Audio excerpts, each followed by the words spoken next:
après avoir recoupé plusieurs sources, je peux confirmer que Brice Oligui Nguema, le général d'eau douce, qui n'a jamais gagné de bataille militaire de toute sa carrière, et qui a été intronisé à la tête du Gabon par le néocolonialisme français, et en raison de l'affaiblissement structurel du pouvoir corrompu des Bongo, auquel il appartient, et dont il est lui-même un neveu, Oligui Nguema, pour faire plaisir à son tuteur sous-régional, Paul Biya, qu'il a honoré d'une réception et d'une reconnaissance ubuesque après son coup d'État, a décidé d'arrêter un de nos jeunes frères, Ramon Kota, que je ne connais pas personnellement, et même que je découvre véritablement seulement après son arrestation, un activiste et opposant camerounais qui résidait au Gabon.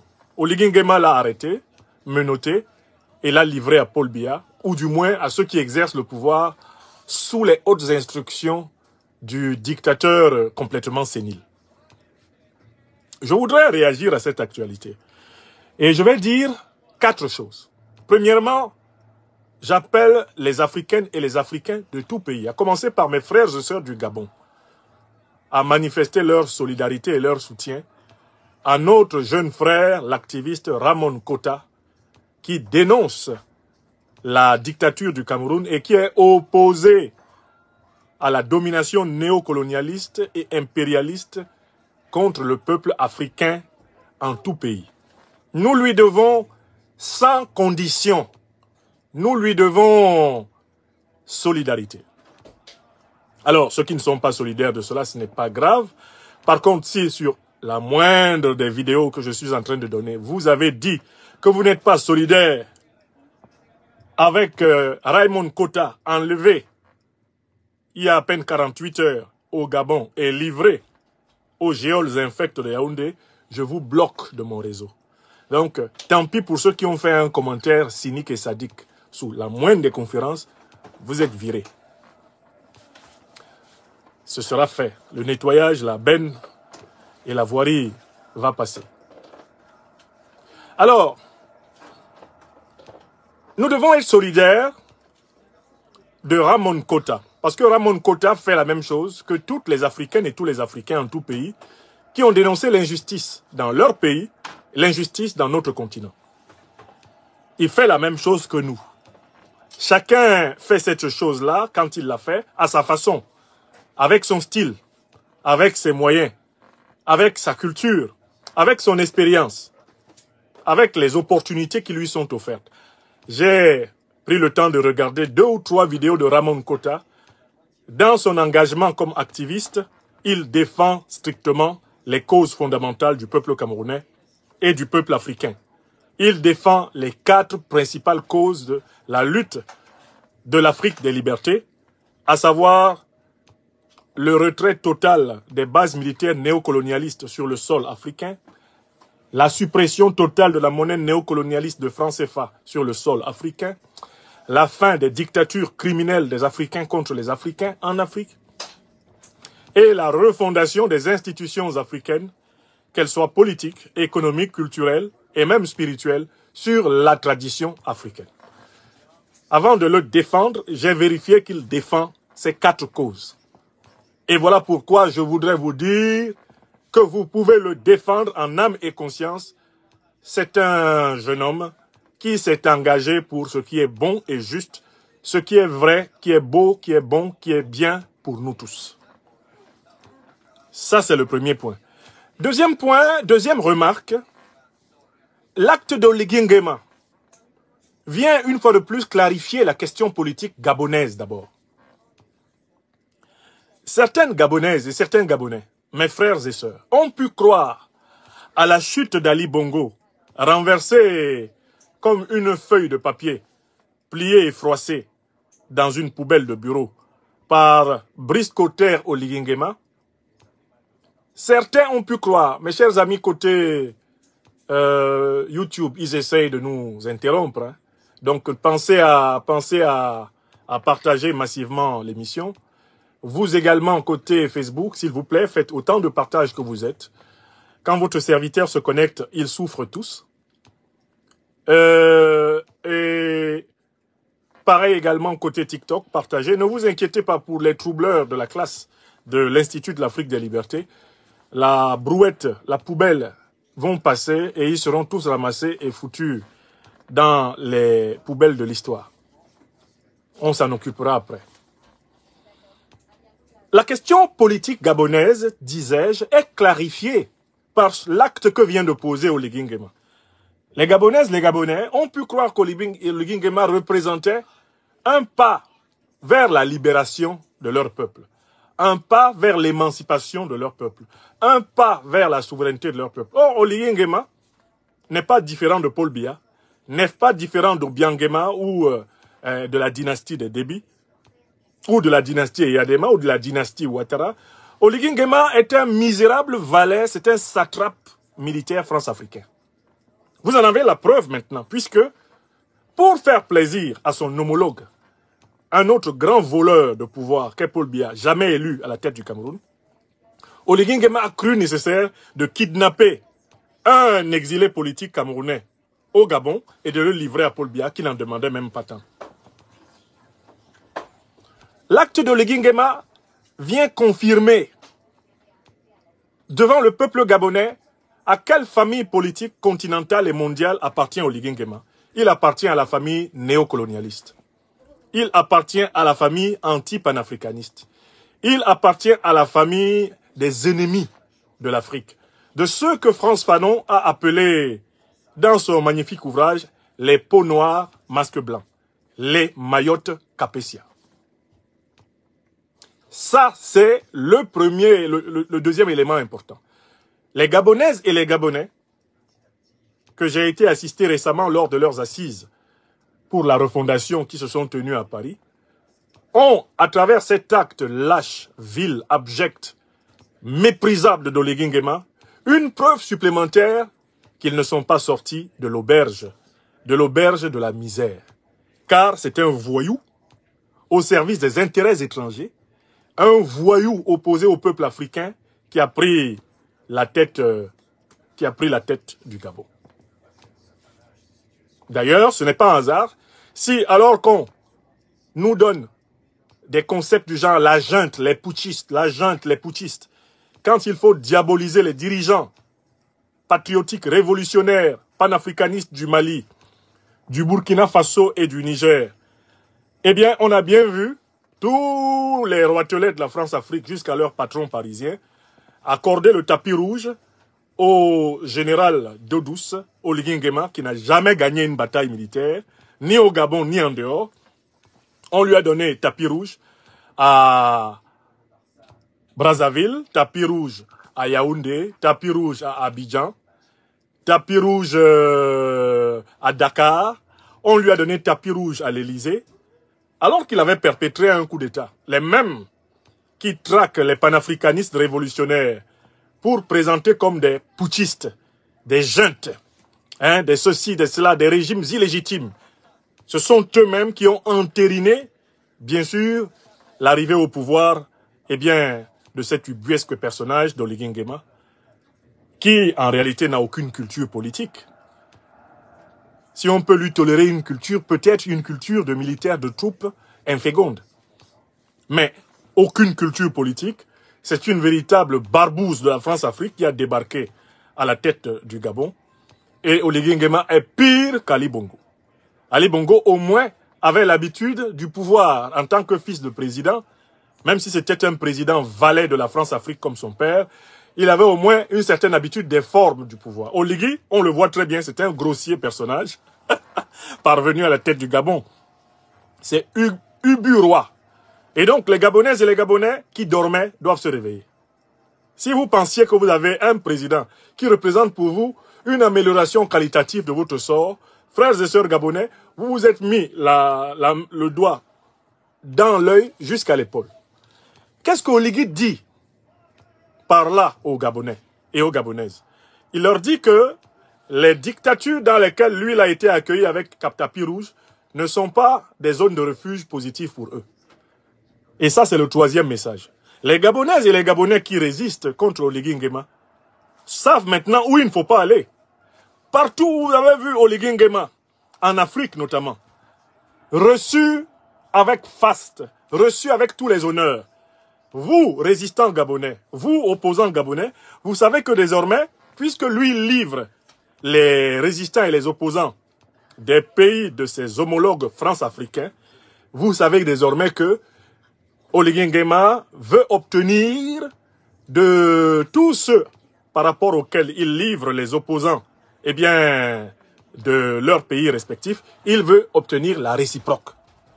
Donc, si tu es gabonais et que tu es actuellement au Cameroun et que tu es un activiste anti-Oligui Nguema, tu es en danger.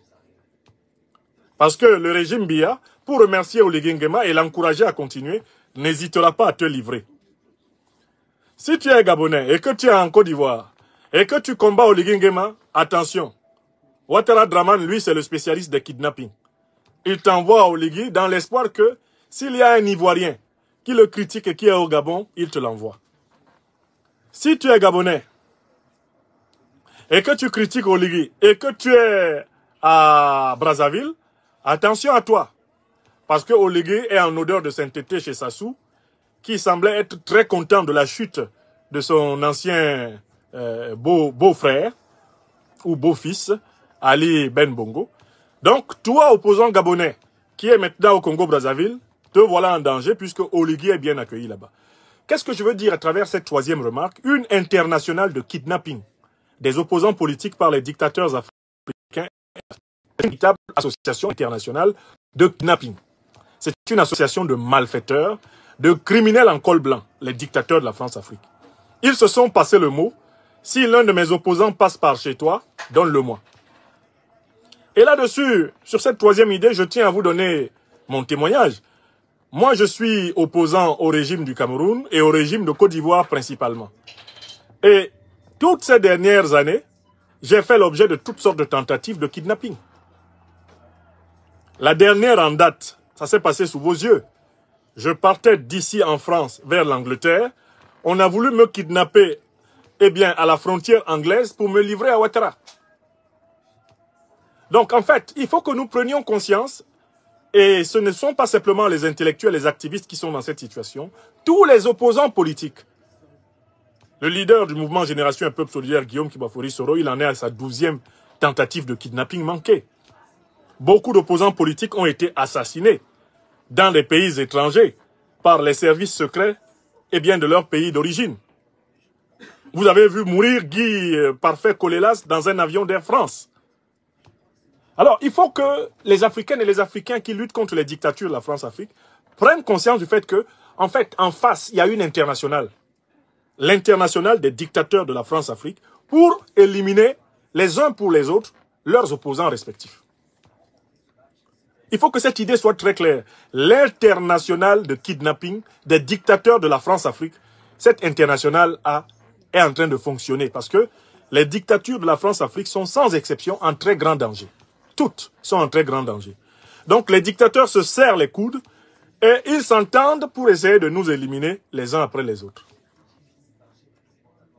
Vous avez compris ou pas? Je passe à la quatrième idée. Puisque en face, il y a une internationale des dictateurs de la France-Afrique contre leurs opposants respectifs. Et que le cas Oligui Biya nous montre très bien que cette association peut fonctionner. Alassane Dramane Ouattara a kidnappé une bonne partie de ses opposants politiques en Afrique de l'Ouest grâce à cette internationale. Tu commettais l'erreur de passer au Togo, on te prenait, on te ramenait en Côte d'Ivoire. C'est comme ça que Bertin Kardé Gaye a été arrêté. Blé Goudé, il a été arrêté au Ghana grâce à ça. Récemment même, Alassane Ouattara a réussi à kidnapper un opposant depuis la Mauritanie. Un opposant ivoirien et activiste a été kidnappé depuis la Mauritanie et ramené en Côte d'Ivoire. Donc il faut que les Africaines et les Africains qui résistent et qui adhèrent à la lutte panafricaniste révolutionnaire continentale prennent acte du fait qu'en face, il y a une internationale. Alors, comme il y a une internationale de kidnapping, une internationale de malfaiteurs, dictateurs africains, soutenue par le néocolonialisme français et l'impérialisme occidental, comme on le sait, nous devons, et c'est la quatrième idée de cette intervention, opposer à cette internationale, une internationale de défense des opposants politiques panafricanistes révolutionnaires. Parce qu'attention, ce ne sont pas tous les opposants africains qui sont des opposants pour l'Afrique. Il y a des opposants en Afrique et des opposants pour l'Afrique. Il ne suffit pas d'être un opposant africain pour être réputé servir les intérêts africains. Une bonne partie des opposants africains sont en réalité des candidats au recrutement des néocolons étrangers et des impérialistes qui tiennent le continent depuis 600 ans. Donc il faut faire preuve de beaucoup de discernement. Il ne suffit pas que quelqu'un soit opposant pour que nous puissions considérer que cette personne mène la même lutte que nous. Il faut examiner si cette personne adhère aux 4 critères de notre lutte.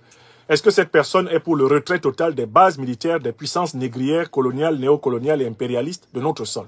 Premier point. Est-ce que cette personne est pour l'abolition de la monnaie néocoloniale du franc CFA? Deuxième point. Est-ce que cette personne est pour la souveraineté des peuples africains dans le choix de leurs dirigeants? Troisième point. Quatrième point. Est-ce que cette personne est pour le renouvellement des institutions sociales, culturelles, économiques, politiques et spirituelles africaines sur la tradition africaine, sur la base de la tradition africaine multimillénaire? C'est ce que j'appelle, eh bien, le certificat d'opposition. Quand vous analysez un personnage politique africain, il faut l'examiner sur ces 4 cadrans. 1. Est-ce qu'il est pour le retrait total des bases militaires néocolonialistes et impérialistes de notre sol? Vous vérifiez ses positions dessus. S'il est ambigu, ce n'est pas un opposant pour l'Afrique. C'est un opposant en Afrique, mais pour l'étranger. Deuxième critère. Si la personne est opposée au maintien de la monnaie néocoloniale du franc CFA, il faut que ce soit clair.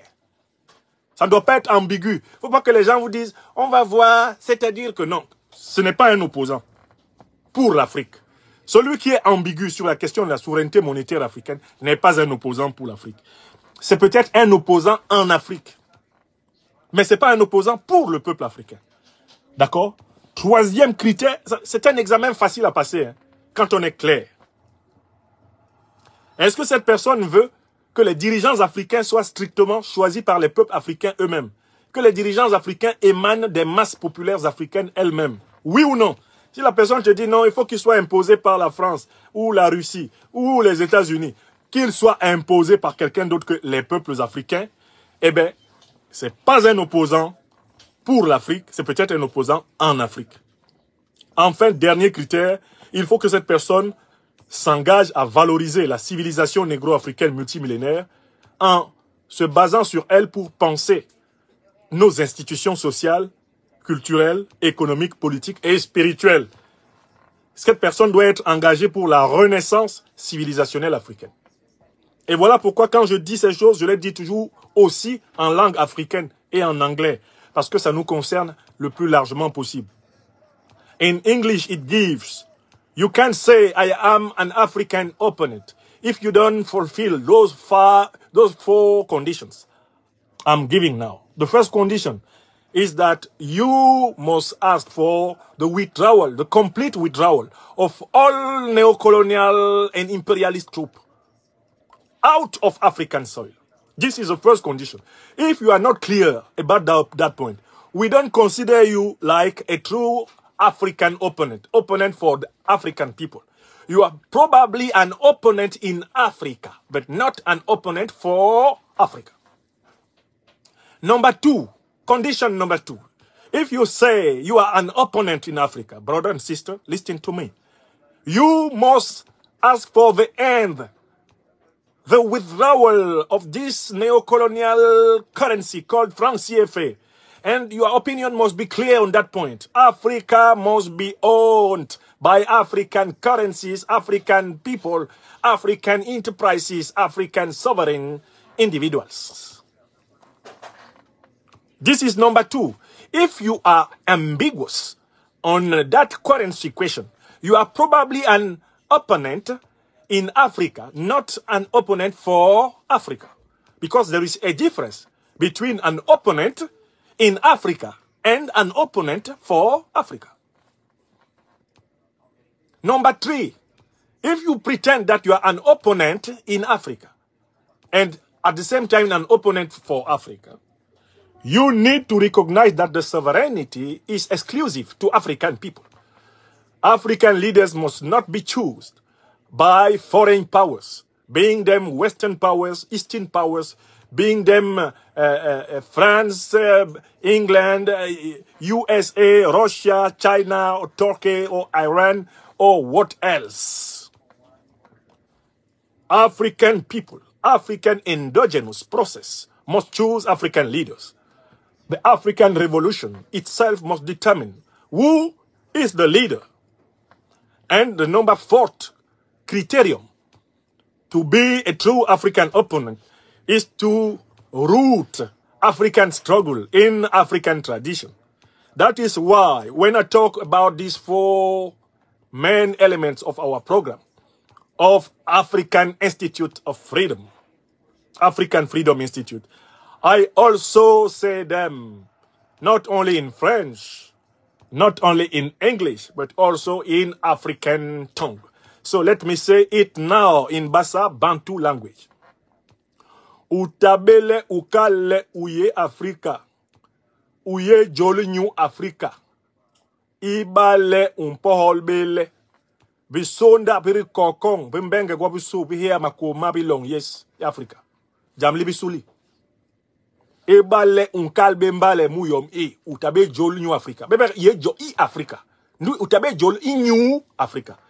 Inyo le bala untibi angle yom mekalwe. Bala untibi no yom mekalwe. Jol new Africa. Lita ben lelem jam ni jol Africa. Nganda bor ba banjol Africa. Banjol be new Africa. Ba gwe be pe. Bor ba pe bo mangep bo. Jam Lionel Baliele. Bala unkale uye jol new Africa. Ulama kale monimi whip minima sebele France fa. Mur alama habe ki tehengo long yes Africa. Nyule moni mi mon mi long ye yoso. Mi kwe yo. Mon mi leve Africa yoso ikere njal. Ni gwet. Ni man non la mo maso din tehe. Nore. Jam Lionel Bali. Jam Lionel Ali bale unkale uye joli new Africa.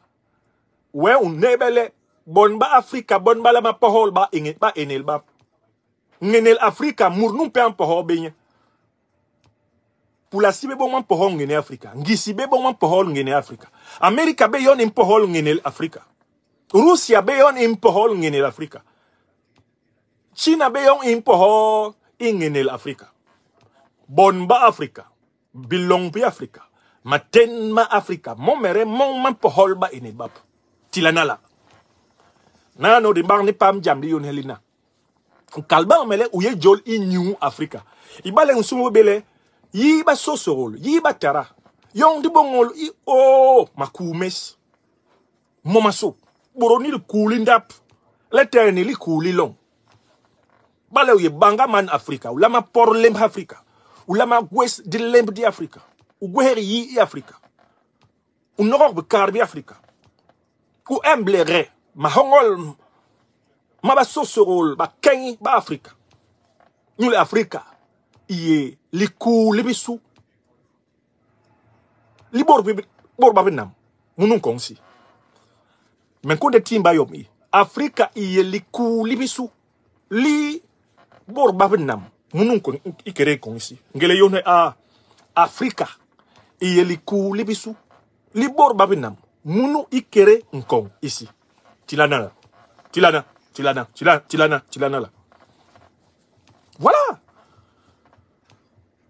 Donc, maintenant que ce message est martelé en 3 langues et que chacun d'entre vous pourra le rappeler dans toutes les langues africaines disponibles que vous maîtrisez, il n'y a pas à confondre être opposant en Afrique et être opposant pour l'Afrique.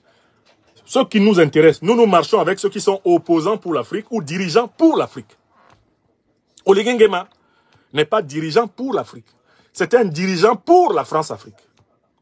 C'est un dirigeant néocolonial, comme Biya l'a été depuis 42 ans. Et comme tous ceux qui nous ont été imposés par le néocolonialisme français et l'impérialisme occidental le sont.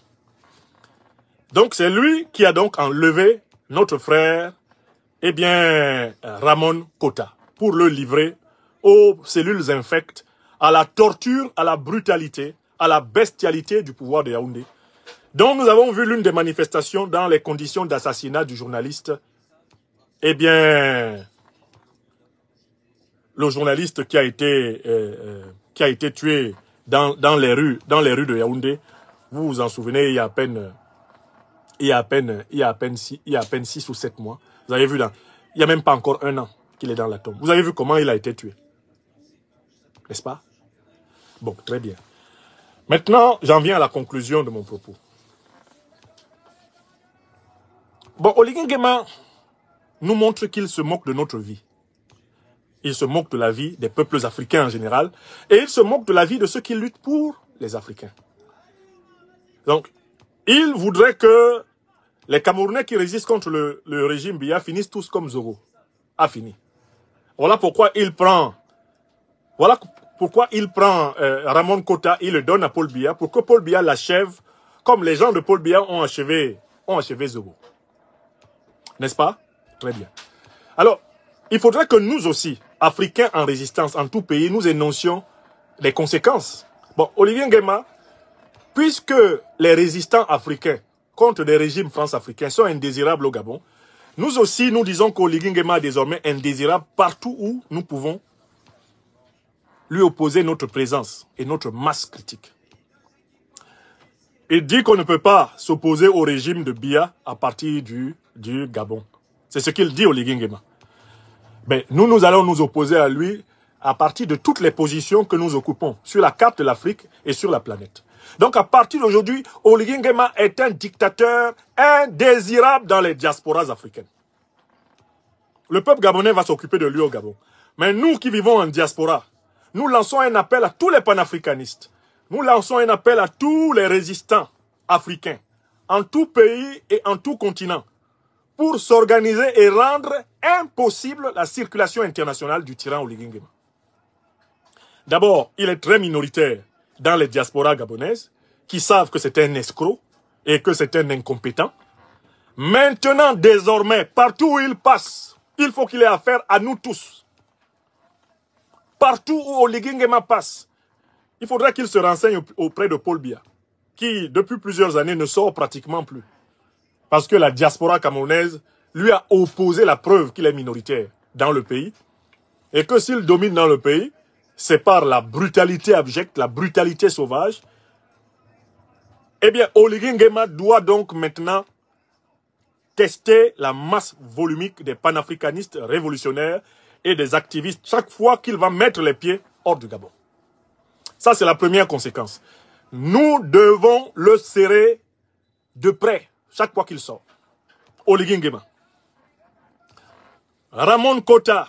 Tout ce qui va arriver à Ramon Kota en mal doit arriver à Oligui Nguema en mal. Ça, c'est la deuxième conséquence. Nous allons suivre de très près les événements concernant Ramon Kota. Et nous nous engageons à faire payer à Oligui Nguema chaque infraction subie par Ramon Kota.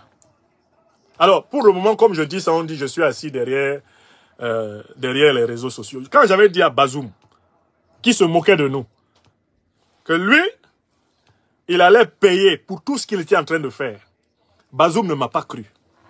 Je dis à Oligui Nguema, qui se moque de nous, qu'il va payer pour tout ce qu'il est en train de faire au peuple gabonais et tout ce qu'il vient de faire à notre jeune frère Ramon Kota. Ça va lui arriver. Je vous prie de noter la date. Nous sommes le 23 juillet 2024. Oligui Nguema sera humilié comme le jeune Camerounais qu'il a livré à Biya. Deuxième fois, Oligui Nguema, lui, Oligui Nguema, sera humilié comme le jeune Camerounais qu'il a livré à Paul Biya. Une troisième fois, Oligui Nguema que vous voyez, Gabonais, même si ce n'est pas vous qui le faites, Oligui Nguema sera humilié comme le jeune Camerounais qu'il a menotté et livré à Biya. Et le jour que cela arrivera, vous qui assistez à la présente conférence, venez ici témoigner. Revenez dire, comme vous le dites souvent, grand prof, tu as dit, c'est arrivé. Oligui Nguema, son humiliation sera monumentale. Il croit avoir humilié Ali Bongo. Ce qui est arrivé à Ali Bongo n'est rien à côté de ce qui va arriver à Oligui Nguema. Ça, c'est la deuxième chose. Bon, la troisième chose, le régime de Paul Biya va finir comme il a commencé. Paul Biya a commencé par une effraction. Il est entré à la tête de l'État du Cameroun non pas par une élection, non pas à l'issue d'une concurrence loyale avec qui que ce soit, il a été imposé par le dictateur Ahidjo et par la France. Paul Biya est un pur produit de la France-Afrique. Or, la France-Afrique est en train de s'effondrer. Tout ce système néocolonial français est en train de s'effondrer. Le régime de Paul Biya s'effondrera avec le système néocolonial. Et ce n'est plus qu'une question, en réalité, de très peu de jours, de très peu de temps. Quand le régime de Paul Biya va s'effondrer, Oligui même va commencer à fuir Libreville. Ça, c'est la troisième chose que je lui dis. Oligui, si tu apprends que nous autres, on est rentrés au Cameroun et qu'on est au pouvoir, Wallah, fuis le Gabon. Je recommence une deuxième fois. Oligui, si tu apprends que Nyamsi ou Cameroun ou Africa est rentré dans son pays et qu'il est assis, même seulement comme conseiller, dans un ministère à Yaoundé, fuis Libreville. Parce que l'expédition de Libreville, si moi je suis de près ou de loin associé un jour aux affaires dans mon pays natal, je vais la mener, si tu es encore là, pour te prendre. Au Cameroun, on a une capacité militaire de vaincre l'armée gabonaise, malgré les soutiens de qui que ce soit. L'armée gabonaise peut être vaincue en une journée de combat. Quel que soit le renforcement que vous donnez à votre armée. Oligui, si tu apprends que moi, Nyamsi ou Cameroun, je suis à Yaoundé, fuis Libreville. Fuis Libreville. Ça veut dire que, en fait, l'histoire va tellement s'accélérer. L'histoire va tellement s'accélérer. Dans l'époque qui arrive là, les choses que je suis en train de vous dire comme ça, elles vont se passer devant vous. Dès qu'il y a un changement structurel et systémique de l'équilibre politique en Afrique centrale, Oligui, il faut fuir. Non mais, je te le dis maintenant, je n'ai aucun pouvoir. Mais je te dis ce que j'ai vu. Il faut fuir, si tu nous as vus à Yaoundé. Ne reste même pas, ne dis pas à tes hommes, rassemblons-nous, non. Il faut fuir, parce qu'on viendra te cueillir. On viendra te cueillir. L'armée que nous avons au Cameroun, lorsqu'elle sera une armée panafricaniste révolutionnaire d'orientation, on règle ton cas. Tu ne combattras même pas d'ailleurs, de toute façon. Le coup d'état que tu as fait à Libreville, tu n'as pas combattu. Est-ce que l'armée gabonaise combat? Elle est connue pour avoir combattu. Voilà quelqu'un qui ne se rend même pas compte que c'est parce qu'il est protégé par un petit camp militaire français qu'il est là. Et puis, si quelqu'un te renverse au Gabon, ne fuis pas au Cameroun. Oligui, tu as compris, non? Si tu traînes là, entre-temps, les choses vont changer au Cameroun. Quelque chose t'arrive au Gabon, tu fuis chez nous, Oligui. Ouais, Balok Pékin, comme on dit à Douala. Faut jamais fuir au Cameroun, hein? Voilà quelqu'un qui est en train de circonscrire ses possibilités d'existence politique par l'acte qu'il a posé contre le Cameroun. Les Camerounais de tous bords, y compris ceux du régime RDPC, ont noté que toi, Oligui, tu peux te permettre de prendre un Camerounais et le livrer. Donc, tu deviens une cible pour toutes les familles politiques camerounaises. Contrairement aux apparences, Paul Biya s'en va. Il n'a pas 2 ans au pouvoir. Paul Biya qui est là, il n'a pas 2 ans au pouvoir. Lui-même avait dit que cette année, normalement, il va mourir. Il a dit ça en 2004. C'est pas moi qui ai dit. Il a dit, revenez dans 20 ans pour mon enterrement. Selon lui-même, Dieu devrait le prendre cette année. Le Cameroun que vous voyez là va changer. Et tous ceux qui ont humilié les Camerounais, en pensant même qu'il faisait plaisir au régime, les Camerounais ont noté. Au Gabon, on se permet de kidnapper un Camerounais et de le livrer. Oligui, la pierre de Dieu écrase doucement, mais elle écrase quand même. Ça, ce sont des confidences entre gens d'Afrique centrale que je vous fais. Vous avez provoqué le Cameroun de l'avenir. Vous allez voir la différence. Bon, je conclus. Ramon Kota est entre les mains de Paul Biya. Paul Biya n'est plus le maître quotidien du Cameroun en raison de son âge avancé. Le Cameroun est piloté selon la fameuse formule de ses hautes instructions. Tout le monde le sait, n'est-ce pas? Ramon Kota est sans doute maintenant déporté dans les services spéciaux des renseignements généraux, le secrétariat d'État à la défense. Et nous prévenons tous ceux qui exercent le pouvoir à Yaoundé que la vie et la santé de notre jeune frère sont essentielles. Parce que eux, ils vont perdre bientôt le pouvoir et ils auront besoin de la pitié des autres Camerounais. Je le dis à tous ceux qui sont encore en position de force pour quelque temps à la tête du Cameroun.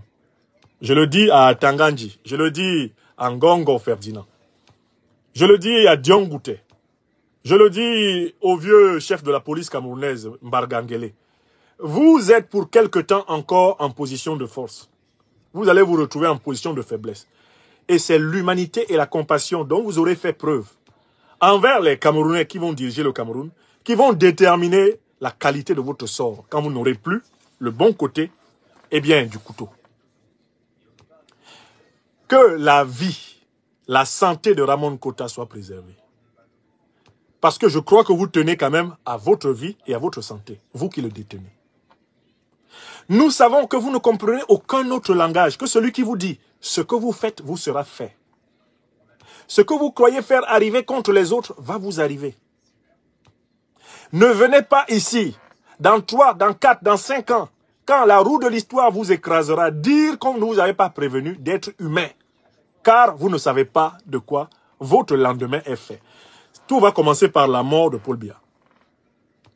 Vous allez vous affronter et vous entretuer. Vous serez affaibli, tellement affaibli. Et une transition certainement militaire va commencer. Et cette transition, pour se légitimer, aura besoin de vous écraser. Vous, les caciques du RDPC. Et c'est à ce moment que vous allez commencer à nous regarder avec des yeux de pitié. Ouais, grand prof Niamsi, on m'a fait ça. Nous vous poserons la question. Que faisiez-vous quand nous étions marginalisés dans ce pays?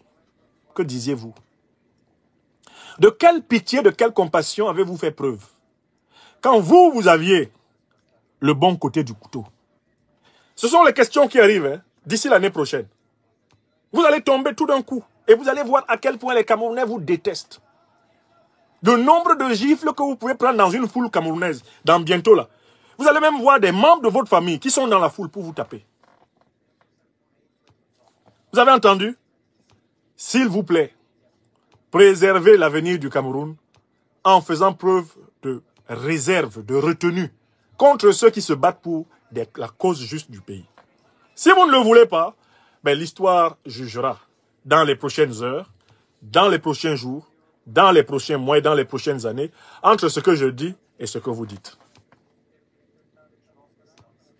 Paul Biya, son régime est fini. Puisque le seul objectif de Paul Biya, c'est de mourir au pouvoir. Quelqu'un qui exerce le pouvoir pour mourir au pouvoir, n'exerce plus vraiment le pouvoir. Il n'en exerce que l'apparence. Mais n'oubliez pas qu'une fois Paul Biya disparu, qui était votre dénominateur commun, vous serez dispersés par vos querelles intestines, vous vous affaiblirez et le peuple camerounais ressurgira. Une transition politique incontestablement se prépare au Cameroun. Elle aura lieu, que cela vous plaise ou non. C'est ce que je voulais dire. Là, Pierrot, j'ai fini de parler. Courage à toi, mon jeune frère, Ramon Kota. Courage à tous les prisonniers politiques camerounais.